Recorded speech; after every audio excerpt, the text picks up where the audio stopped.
부마 민주항쟁, 5.18 광주 민주화 운동, 그리고 6월 항쟁까지 큰 희생이 따랐지만 시민들은 민주주의를 짓밟는 독재자들을 기꺼이 몰아내고 이 나라의 진정한 주인이 누군지 알려줬습니다.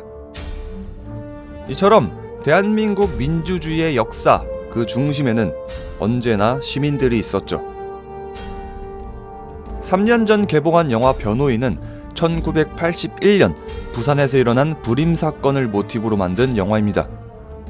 불임 사건은 전두환 정권이 초기 저항 세력을 탄압하고 통치 기반을 확고히 하기 위해서 죄 없는 시민들을 불법 체포, 감금, 고문하고 공산주의자로 조작시키려고 했던 사건입니다. 니들 기억이 자꾸 틀려. 마지막 기회다. 예. 날짜, 시간, 만난 사람 하나도 빠짐없이 낱낱이 맞춰. 영화 변호인은 불임 사건을 중심으로, 그리고 주인공 송우석의 심경과 행동이 시간에 따라 변화하는 모습을 관객들에게 보여줌으로써 민주주의란 무엇인지, 국가란 무엇인지 우리들에게 메시지를 전달했습니다. 공권력의 부당한 사용, 그걸 가리는 게 이번 재판의 핵심 아닙니까? 그렇다면 영화 변호인의 그 메시지는 과연 무엇이었을까요? 여기서 등장하는 주인공 송우석은 돈만 밝히는 변호사였습니다. 변호사지만 돈 버는 데만 관심을 쏟은 나머지 나라가 어떻게 돌아가는지도 모르고, 아무리 돈 버는 게 바빠도 세상 어째 돌아가는지 좀 봐라 이 자식아. 탄압된 미디어의 말을 그대로 믿고 방송하고 신문을 안 믿으면 뭘 믿었고?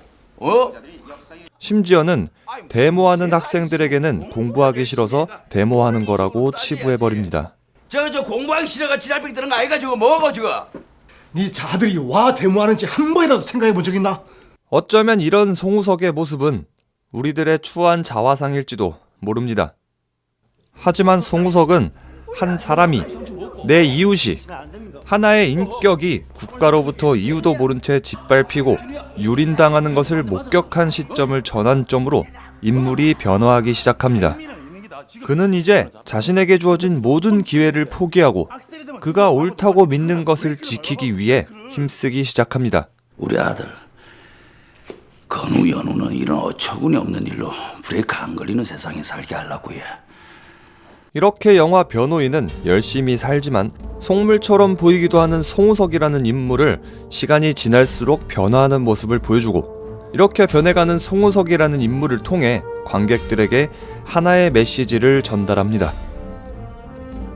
영화 중반부의 송우석은 밤을 새가면서 변호를 준비하지만 군사정권의 하수인임을 자청하는 경찰과 군인들, 충성스러운 개가 되어버린 판검사들, 권력에 꼬리 내린 언론사들을 상대하는 것은 쉽지 않아 보입니다.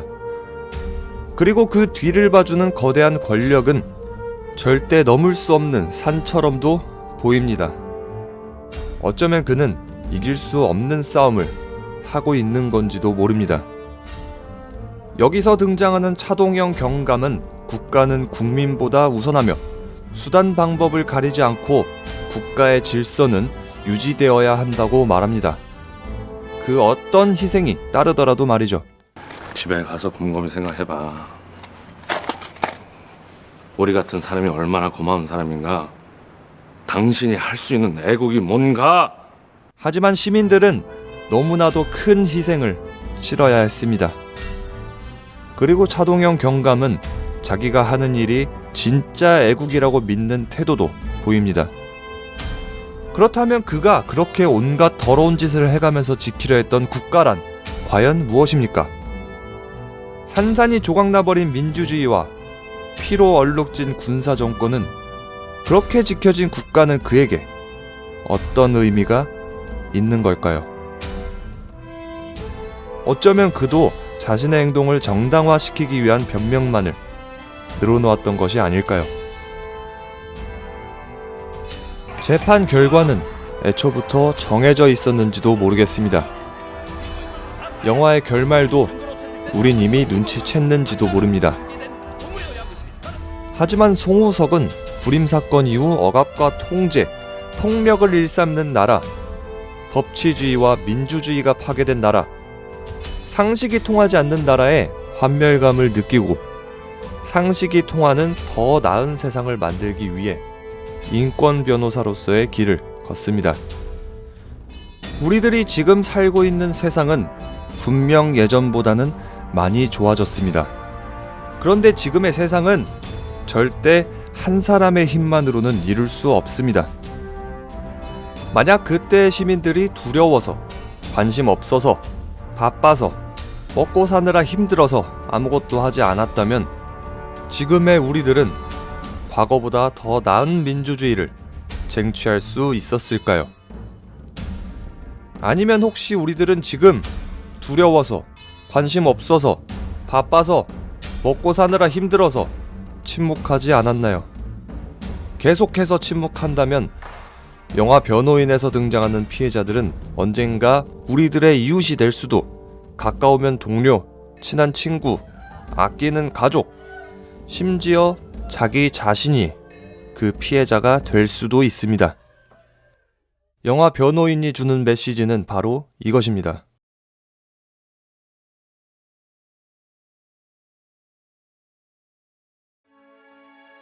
불임 사건이 일어난 지 35년이 지난 지금 대한민국의 민주주의는 안녕합니까?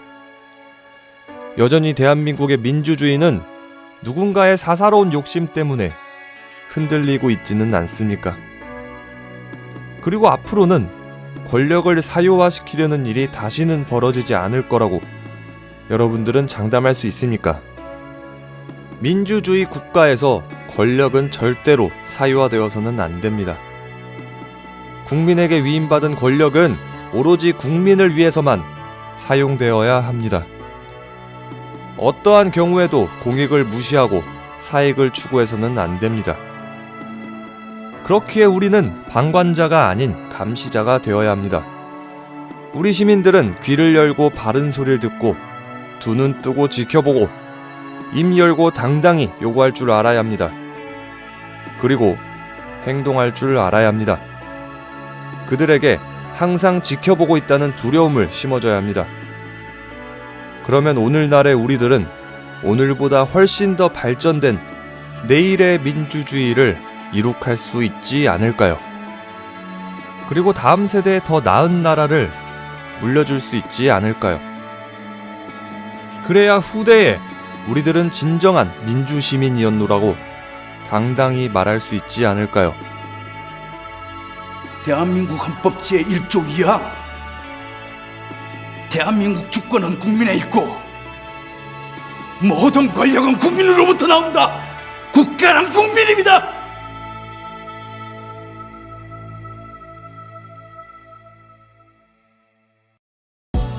드림텔러 채널에서는 영화 내부자들로 영화와 현실을 비교합니다. 드림텔러 채널에 가셔서 영상 시청해주시고